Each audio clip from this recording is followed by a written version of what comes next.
Hey, it's time for Why Are You Awake? Paul Farahvar here, your host. This week we have comedian Brittany Brave. Make sure you follow her on Instagram. Check out her upcoming dates on her website and check her out on TikTok. Also follow me on Instagram if you're not already. Go to my website, Paul F Comedy, for upcoming dates, and go to YouTube and follow me there. If you're listening to this podcast, you can also go and watch it at youtube.com/Paul F Comedy. Also, email me. If you're giving us a review, email me that proof that you did, whether it's on Apple, wherever you review your podcast, and I will send you one of these limited edition metal pins. They're amazing. They say, "Why are you awake?" It's the logo. No, they're not from Timo. So, yeah, do that. Email me anything. Email me questions you want me to ask these comedians, whatever, pfarahvar@gmail.com. Check out my upcoming dates. I'll be at Little Rock at the Looney Bin, January 22nd through 25th. I'll be at McCurdy's in Sarasota, the 26th through the 30th, headlining those dates, by the way. I'll be with Dwayne Kennedy at CD and Me on February 1st. And this weekend, I'm headlining one of my favorite clubs, Comedyplex in Oak Park, January 17th and 18th. I've got upcoming dates in February, opening again for Brett Ernst and Dave Landau in Dallas, and here in Schaumburg, Illinois. In March, I'll be on tour with Paul Ollinger and Hobart, and in Chicago at Zanies. And also check out my mailing list too. I'm going to have a link on the YouTube page and also on the audio pages for the podcast where you can sign up on my mailing list to see my upcoming dates. I have stand-up sit-downs the last 2 Mondays of every month at the Laugh Factory. And if you watch this podcast or listen to this podcast, you get free tickets to that show while supplies last. The last show of December was actually sold out, and we have some amazing comedians coming up. So get tickets while you can. And also, check out our sponsors. Hey, gang. As some of you know, I used to be a practicing lawyer in Chicago. I no longer practice, but from time to time, I need a lawyer. And when I need a lawyer, I call my friend Scott Shapiro. Scott Shapiro has been practicing law for over 25 years in Chicago. He does it all, from workers' compensation to personal injury, employment issues, and even entertainment law and contract needs. If you need a lawyer, call my friend Scott. 312-648-8800. That's 312-648-8800. Or you can email him at scott@scottshapirolegal.com. Tell him I sent you. Time for Why Are You Awake? We're going to start already because that's how unprofessional we are. Unprofessional we are. That's a nice sign. You like that? It took me 7 minutes. Like to put all the letters and things? Well, it's not a very easy name. What, my name is not easy? There's a lot of letters that are very hard to find in the program. Really? Interesting. The I's and the Y's. Oh. Comedian Brittany Brave joins us on Why Are You Awake? Brittany. Yeah. You did the Singles Only podcast. I did. We just checked. It was about 4 years ago. Almost 4 years ago. Which makes me feel old and behind. Episode 293, I believe. Let me see. I Googled it. Yeah, it didn't hold up. In what way? Well, you talked about your crush on Governor Cuomo and how amazing he was. And I think about... No. I think about a month later, he was canceled. No. I never said he was amazing. I said... You said you had a crush on him. I said that he could hot. blow my back out, is what I said. Okay, and that's somehow better than because he's an angry, corrupt Italian man. Well, he wasn't corrupt at that time. Not yet. Yeah. Oh, Not so yet. you're saying you sensed that was coming? And you're yeah. Oh, that makes me wet. Yeah, I'm a second generation Sicilian, so that breed of man is like, I hate it about myself, but that breed of man is attracted to me. You dated you're in Miami, so I feel like that's like a Viagra town for younger women. It is. It's a Viagra town for the older men as well, too. Well, in Miami, you're dealing a little bit more with Cuban-American men or Hispanic men than necessarily Italian. I dated my Italians in Jersey and New York. But I want to go on record and say I don't condone Governor Cuomo. It was the pandemic and we all were cooped up. So I was horny. And he's attractive. Him and his brother are attractive. His brother's attractive. Yeah. He's attractive too. I like his brother. But that doesn't mean I condone his actions. But it wouldn't be the first time I fucked a man whose actions I didn't condone. Okay. That's all I'm saying. I just wanted to give you the opportunity to explain yourself. We got a lot of mail. Thank you. I have episode. to. Yeah, my publicist is going to freak out. Was now? Yeah, now, years later. Also, 4 years later, I am, you guessed it, still single. There you go. There we go. Well, you're on the road a shit ton. Yeah. I don't even remember how we met. I don't think we met in person. You did the podcast via Zoom. Yeah. I think I got your name from other Florida comedians because I think at that time I was living in Florida. You got my name, I think, from Dan Baxt and John Silman. Diaz. John Diaz now. John Diaz now. I think that's how. And I know John from college. We both went to University of Florida. He dated one of my best friends. You went to University of Florida. Yeah, go That's Gators. A really good school. Thanks. And look what we're doing with our life. Well, my niece she showed me what she needed to get in there. So would you get a good ACT? SAT? I was good. Yeah, I was what a did goodie. you get? I don't remember the scores. Fucking liar. Yeah, that means I probably am not happy about it. How'd you get in? I was class president all 4 years. I was a 3.9 GPA. And I had all the extra. I actually think my standardized testing scores they were fine at best.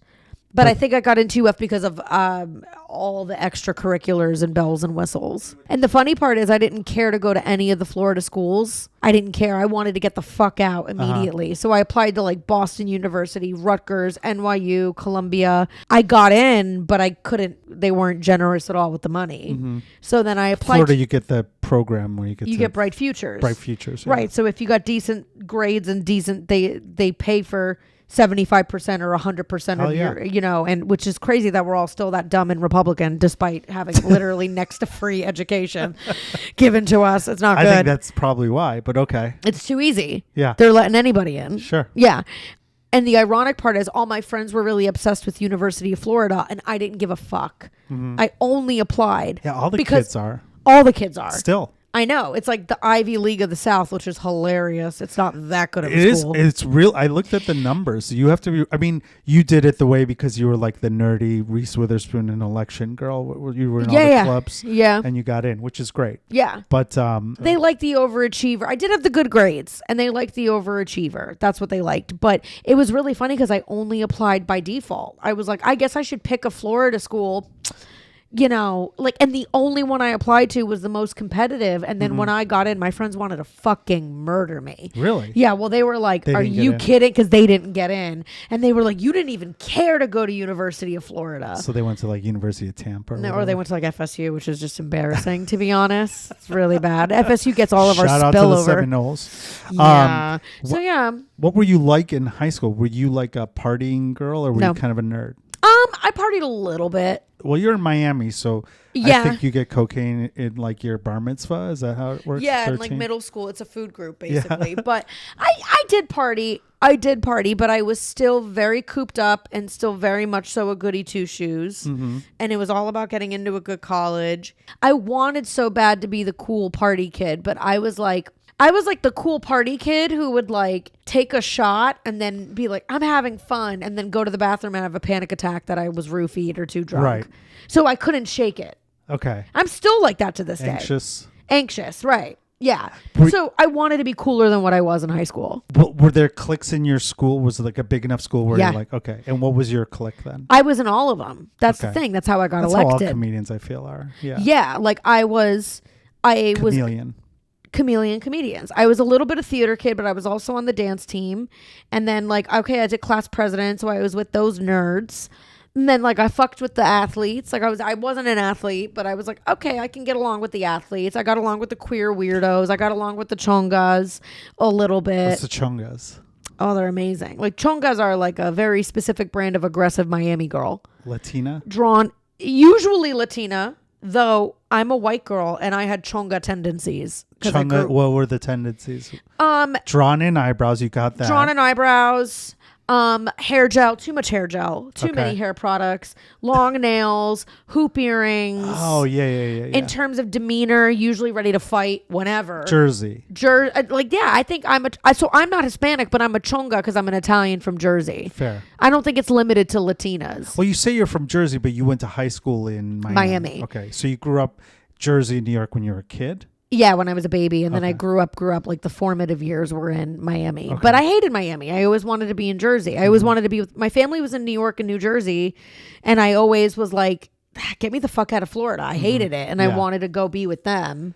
And I'm still like that, to be honest. Well, you might be moving. You are moving. I am. Yeah, We're so. doing New York again. In high school, let's talk about that. Were you staying up late? Were you like a night owl back then, or were you just kind of like... I don't remember being a night owl necessarily in high school. I had my late nights and my party nights. I definitely had way more fun post high school and really post college. Once Okay. I was really a night owl. I don't know how I kept those hours, but like I definitely remember my 20s being young 20 something, fresh out of college, living in New York City, up all night. I sleeping under my desk at Columbia Records and waking up, freshening up, changing my outfit. Because you were out all night? Because I was out all night. Drinking. I was working in the music business. I was in my 20s. I was living in that's New right. York Okay. City, you know, and I luckily had bosses that understood. And I remember my boss one time, I think she figured out I would sleep under my desk sometimes. Sure. And she was like, I have a couch in my office. Just go in my office. Yeah. Yeah. And I was like, oh, sick. Yeah.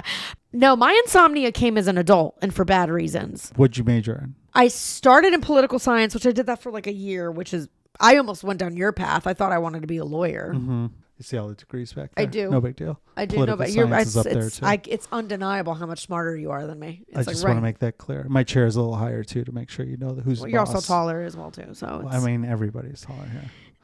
My nephew's like 6 inches taller than you. He's 7 years old. okay. Well, Just kidding. Anyway, so in college, but did he go to University of Florida? I don't no, think he so. couldn't get in. Okay. Well, so Yeah. You got him there. short excellence. Smart. So you're majoring in political science, or you were thinking about? I was that? thinking about it, and then I took one look at an LSAT book, and I said no. And then I went to journalism, and I did journalism for a semester. And then I eventually weaseled my way over to PR. So I ended up double majoring in PR and theater. And I got a minor in business. Were you doing plays and shit in high school too? Yeah, I was a theater kid big time. Jesus Christ. I started doing improv in 6th grade. Okay, so you were class president, Yeah, dance, and then you're also doing honey. play. Yeah. Were you taking Adderall? No, I just was a fucking loser. And I mean, I still suffer from that today as an adult where I still feel like I'm not doing enough Yeah. and I do too much. And sometimes I feel like I lack a little bit of focus, Yeah. you know, but so that's why it's interesting for me and like working in corporate PR, thinking I wanted to be a music publicist and then being like, no, wait a minute. I'm the performer on the other side. Stand up is the only thing I want to do forever and the only thing I want to Right. fail at. And the only thing that even when I fail at it, the next day I'm like, well, get up and do this shit again. We're fucked up. We're fucked up. But also it's kind of, we're fucked up, but we're not though, because most people think they want to do certain things and then they end up, you know, falling out of love with it. Yeah. And we haven't fallen out of love. Like it's, Well, I started know, later. I'm different than so you. did I. Well, how old were you when you started? I'm 33. I started at 29. Okay. I Which started a isn't lot late, but it's later. You double major, you do PR. Yeah. And during that time, comedy wasn't on your radar. No, it was. I did a lot of theater growing up. I did a lot of improv. I did a lot of sketch. I did a ton of improv, competitive improv and sketch. And that's why I studied theater because I still wanted to. I was never the publicist or the corporate person, but I tricked myself into thinking I was. Why did you want to do that? 'Cause Why did you think you did? My parents scared me into like get a real job or you'll starve and you won't be successful and there's no way you could ever be an artist. And I liked PR, like I liked talking to people and connecting with people and I liked things around it. But at the end of the day, I didn't think being a comedian was a real job. I did IO in Second City and all of their intensives. In Chicago? Uh-huh. Oh, I didn't know you were here. Yeah, 2018, before I started stand-up. I was there for the whole summer. Okay. And I did all the intensives, all the workshops, but I hadn't really started stand up yet. I was still convincing myself I was like an improviser. And 2018, you were still doing your corporate gig too, though, or no? I was weaning out of it then. To be an actress and do comedy, but still didn't think stand up. And everybody in my life was like, you're stand up. You should do stand up. And then I went to an open mic in 2019, maybe late 2018. Went to an open mic and I was like, oh, never mind. Right. It changes everything. Changes everything. After you did your open mic, was it what happened? Your first set, did you crush first of all? Or Kind of, in your yeah. mind? Yeah. You did it in I was New York? in New York. Okay. Yeah. Went to an open mic, 5 minutes, got laughs. Did you bring people that you knew, friends? You just went by yourself? I went by myself. Oh, yeah. I actually lucked out. That's the way to do it. It's the way to do it. I went by myself. I lucked out. Knew someone from a friend of a friend who was producing something with New York Comedy Festival. She was so excited I was trying to do comedy that she says, I can get you on this showcase at New York Comedy Festival. In hindsight, I bombed that showcase so bad. Not bombed. I got laughs, but sure. I blew the light. I was lost up there. I didn't, but you blew the light tonight too. By the way. I know, but I was having so much fun, and I also just didn't see the light. Also, to be fair, the famous last words. I didn't know those were read. It was the best thing that ever happened to me because it just pushed me into the deep end. It was supposed to be an improv showcase or like a mixed art showcase. Yeah, and I said, okay, I have characters and I have people I do improv with and two-prov and forms and things like that and impressions and whatever. And then last minute they said, we're cutting the showcase, but it's you and 5 other people and it's just going to be stand-up. So do 10 minutes of your stand-up. And I didn't even have one. But it threw me into the deep end. And I just started hitting mics by myself. And yeah, like that first time I did an open mic and I got laughs, I felt like I could feel the blood moving throughout my body. Chasing that rush for the rest of your life. Yeah. I was like, oh my God, I'm awake. I'm alive. What did you do to wean out of your job then once you started doing these open mics? I started telling my clients that this was the end of the road. And that I just wanted to pursue You had your comedy. own clients doing PR at a big company. Yeah. I was at a record label first. I was at Columbia Records. Yeah. And Who then are your clients? Are you allowed to say? I did PR for Hosier. Oh, yeah. John Legend. I got to meet Barbara Streisand. Oh, yeah. I got to work on the Beyonce albums and stuff like that. So it was a very cool job. The A-listers. Yeah. It was Columbia, so it was all John Mayer. And then I moved to an agency. And when I moved to the agency, it was a bigger job in an entertainment agency. But the kiss of death was when they started putting me on comedy projects because I could not represent comedy and not be on stage. It killed me. Like I had FOMO. I was jealous. So you would watch when you say they put you on something. What were they doing? So they used to do. I did PR for Comedy Central and True TV and Impractical Jokers and. Would you go to the sets or you just do the PR in advance and stuff? We would get to go to sometimes like some sure. specials and like premieres and stuff, but it was mostly press around these albums coming out or these shows. And the agency worked with New York Comedy Fest a lot and like worked with and it killed me. That's what it was. I could represent music forever. I'm not a musician. I'm okay with that. I love music. Mm-hmm. I have no musical talent. That's it. But once I was the publicist for comedy, it was like a knife to my throat. And you know what I mean? It was like, no, I'm not the person who represents the comedians. I'm the comedian. Right. I quit that job to pursue comedy. And I also hated that job as well, too. And I accidentally poached a bunch of their clients. What do you mean? A bunch of the bands hated everybody at that agency. And so when I quit, they came with you. They came with me. So I was able to make some money for the next 2 years while doing comedy. Mm-hmm. So you'd be performing at night, but then you'd have to wake up in the morning and be like a corporate person. Yeah, I'd have to wake up early. So how did you do that? Because you're getting off stage. You can't fall asleep right away. No. Right? And you're out late networking with comedians. Yeah. So how are you? To be honest, it's why I just started getting fired from my clients. Okay. It was. You need sleep. You need sleep. And some people don't. I do, but yeah. I do. I definitely need sleep. I can go without eating, but if I don't get a good night's sleep, I'm cranky. I'm useless. Sure. It was the universe was gradually, I really mean this, like pushing me out and pushing me into comedy and what I should have always been doing. The kiss of death was when I had to represent comedians. When you were doing that though, wasn't it good for you to like see you could ask them anything because they had to listen to you? We were the hired agency from the TV network, so we didn't get a ton of direct contact with them. Got it. But it was cool, and I would get to consume the albums or see the premieres, and I think that's when I really started falling in love with stand-up. Like Nikki Glazer had something coming out with comedy, Perfect. It was her album or Imperfect. I think the album was called Perfect. Mm-hmm. And I remember listening to the audio and I had to do publicity for it and just like pissing myself laughing and like. In 2018 though, you're doing sketch and improv and you're also doing open mics, right? That's not yet, like end of 2018. Okay. That New York Comedy Festival opportunity was what really pushed me. Yeah. I hit like literally 30 open mics in a week. Okay. Like, and it was terrible. Like I thank God the footage. Did you have to pay for open mics there? You do have to pay for open mics insane. in New York.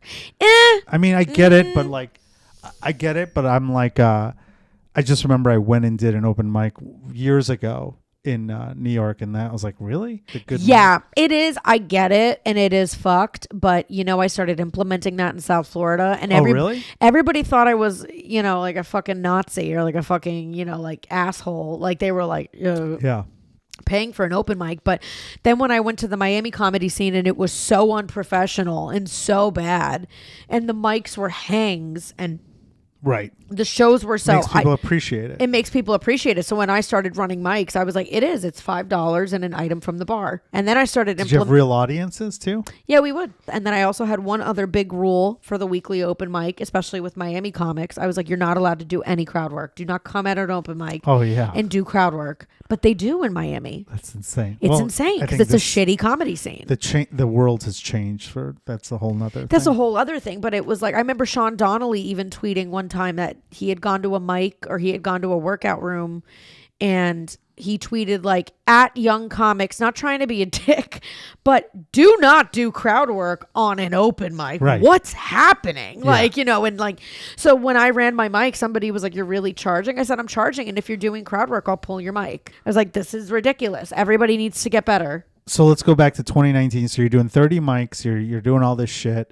2019, I was more or less doing stand up. I hadn't figured out you got to do it all in New York. Okay. I hadn't figured out you got to do it all the time. I don't know if you were like this Sure. when you started. When you started, I was like, I'm a stand up comedian. I was hosting an open mic once a week. Same. That's it. Same. I did I'll like the just Broadway. write all my material. Yeah. I did the Broadway Comedy Club Bringer in January and did very well, and then got some spots. And then he was like, you should come back and do the Bringer in April or May. And I feel like I didn't do stand up really until like April or May again. Mm-hmm. And then I thought I'd be hot shit by bringing him 5 minutes of brand new stuff. Cause he was like, don't be like other comics who get stuck doing the same material all the time. And he means that for people that are 20 years in the game, not me, who's 2 seconds.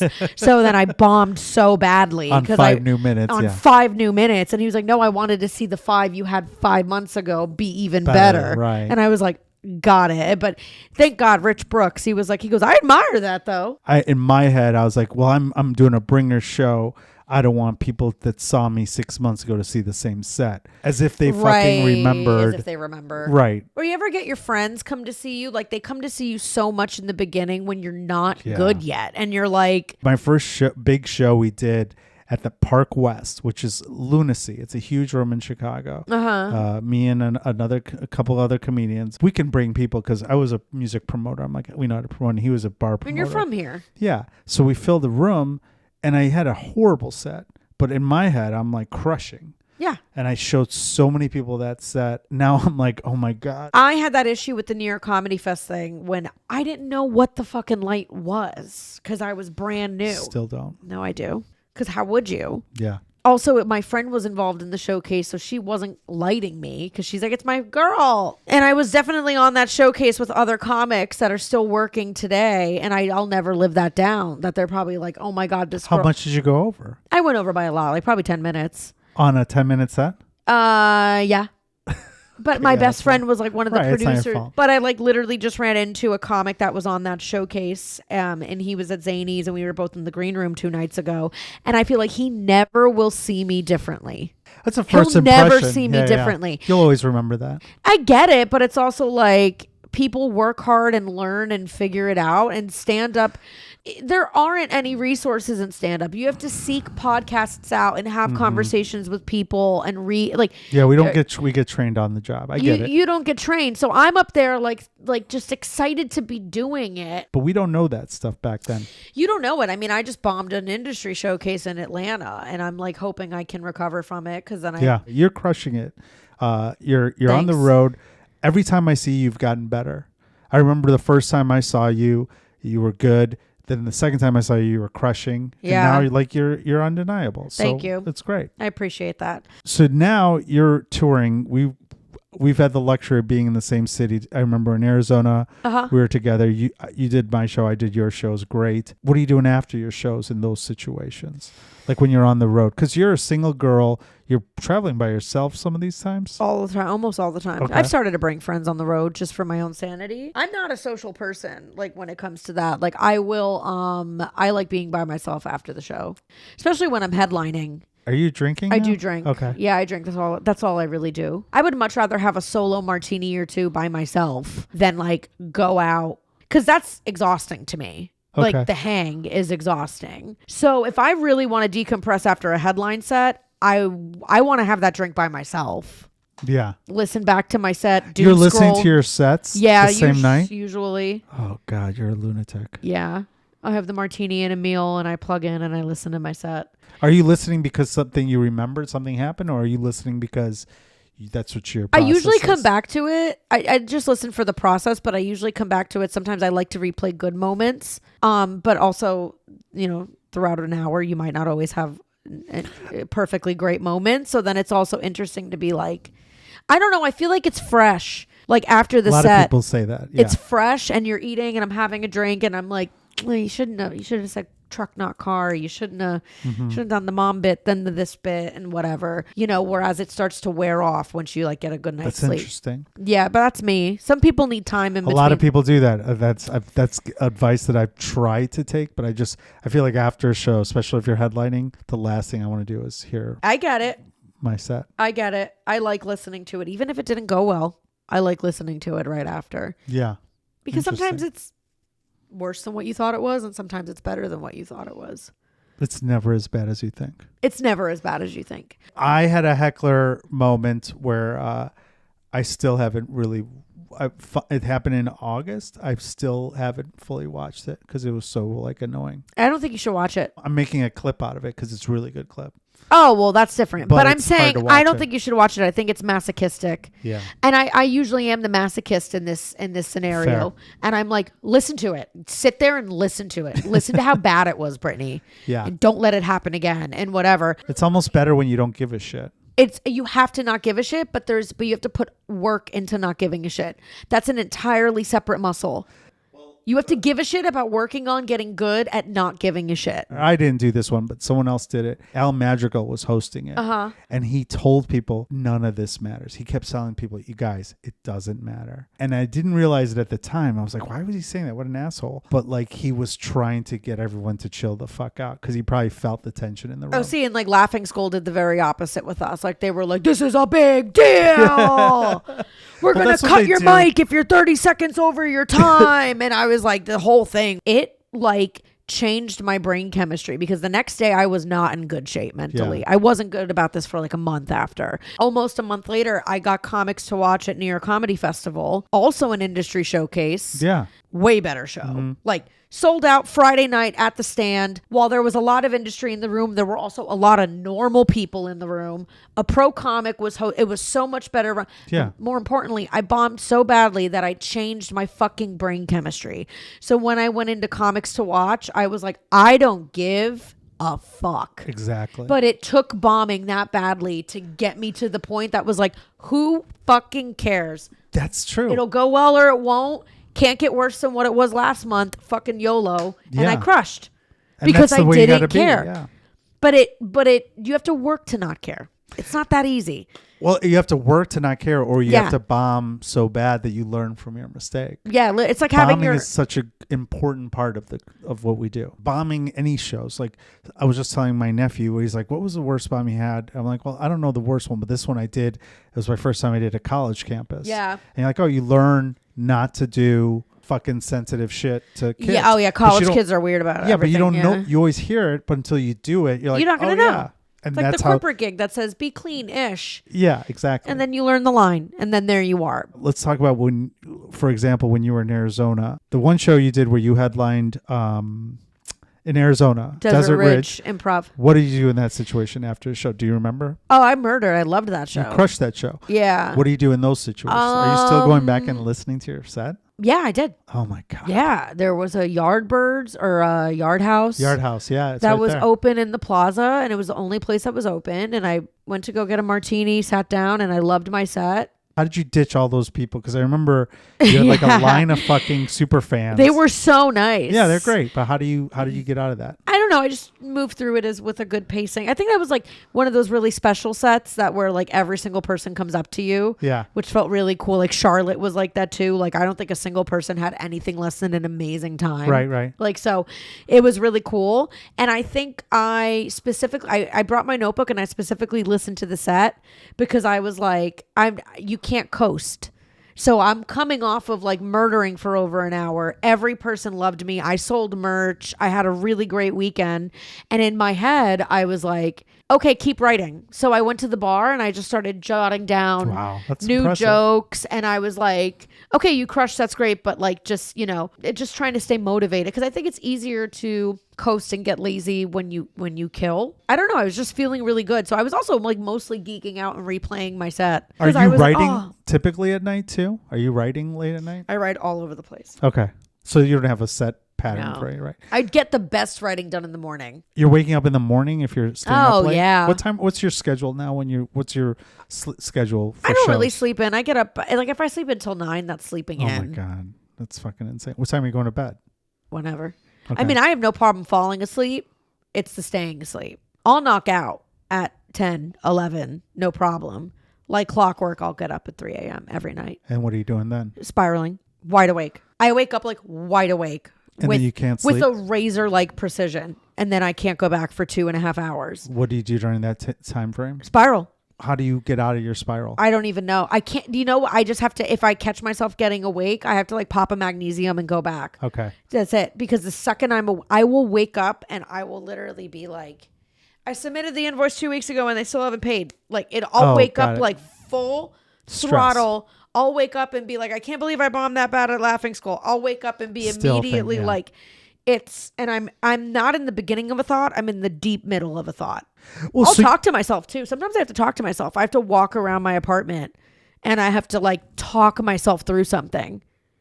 And sometimes I have to have a glass of wine to go back to sleep. And I have to like talk myself through what's keeping me up. This happens when you're at home, whether you're on the road. Doesn't matter. Road, home, doesn't matter. You're doing what comics do after shows, after years of experience, right? Yeah. Like I know now not to go out with the fans or go to a second or third destination. How did you know that to do that right away? Did you make mistakes early on where you're like, you went out with people on the road and you just got fucked up and you're like, why am I out with these idiots? Yeah, or I didn't get fucked up. I was just tired. That's really it. I think I remember one time I headlined in Key West, Comedy Key West, and I brought two of my friend and I got into an argument about this because I did 45. I don't think I had an hour quite at that time. So I did maybe 45 to 50. Mm-hmm. And then we went out afterwards and my friends were vibing with the audience members.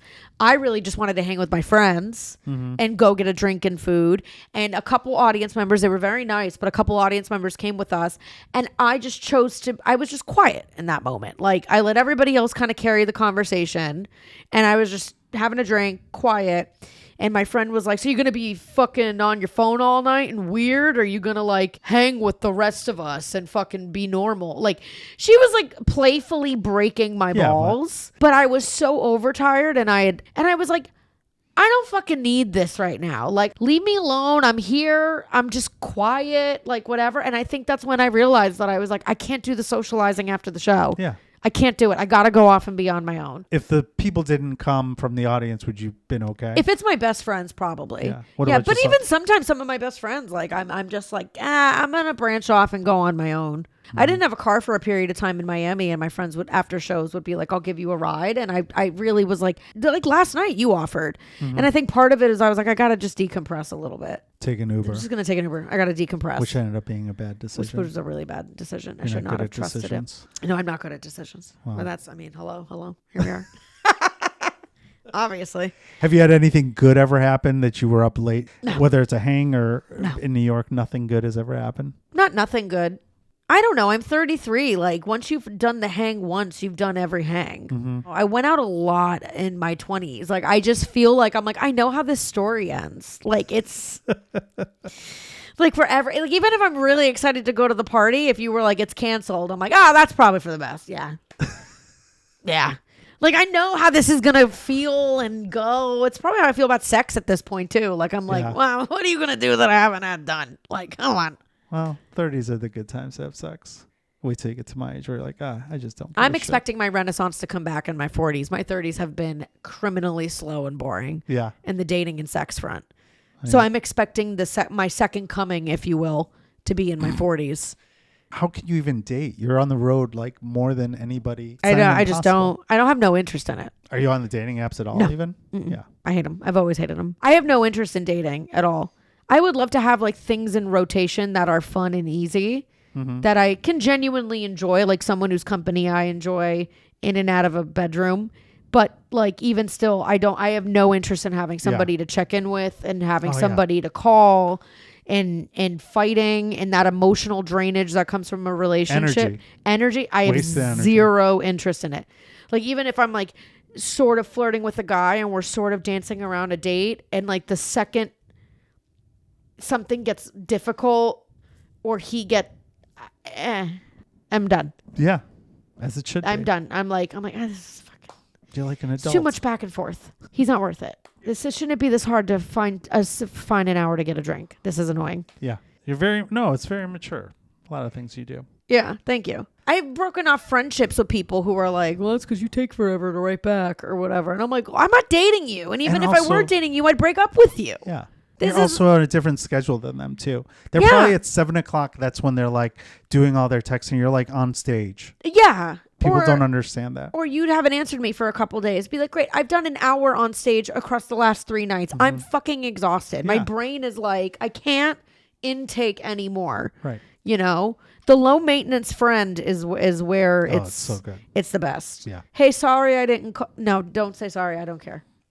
We're fine. Are we in or out? Yeah. You just be like, this is all I need an answer for. That's all I need an answer for. It's like producing a show. You're like, are you doing it or not? I don't care. Like, oh, sorry, I didn't get back to you. I don't care. Just tell me if you're doing it or not. Yeah. That's it. Well, it's like I learned that in the corporate setting too. My boss one time, and he did it in a very gentle way.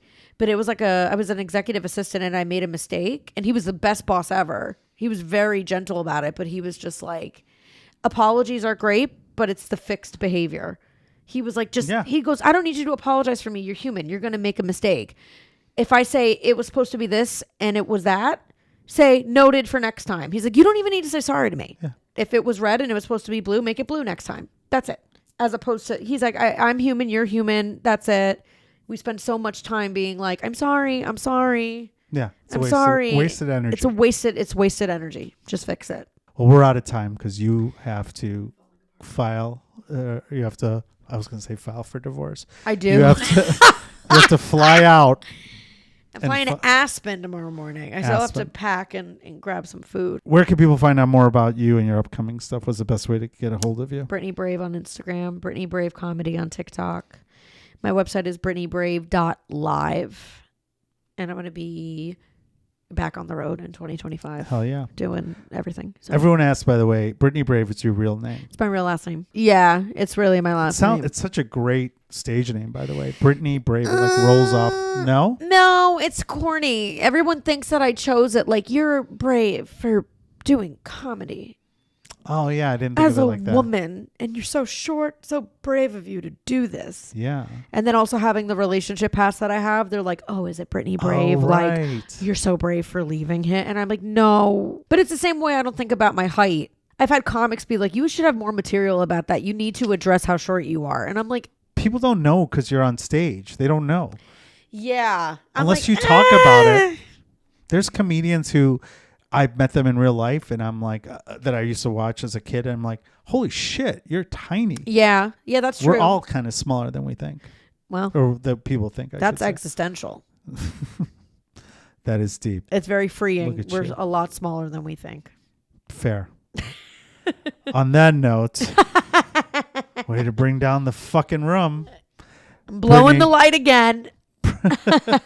Brittany, thanks for doing the podcast. And thank you all for listening or watching to another episode of Why Are You Awake? Go to sleep.